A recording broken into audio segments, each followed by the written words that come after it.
Morning, it's Wednesday. It's Tom with some Wednesday thoughts for you again.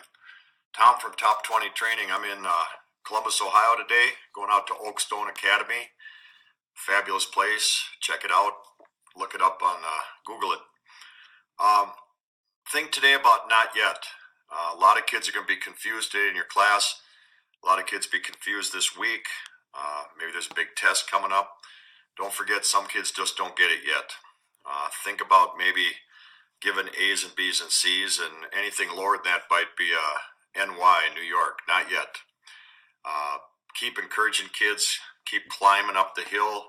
Confusion is halfway up the mountain. Got to get to the top. I think a lot of kids think their failures are stupid when they don't understand something right away.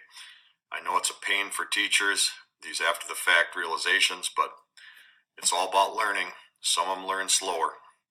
Hang in there today. You're doing a great job, teacher. Keep it up. Bye, Tom from Top 20.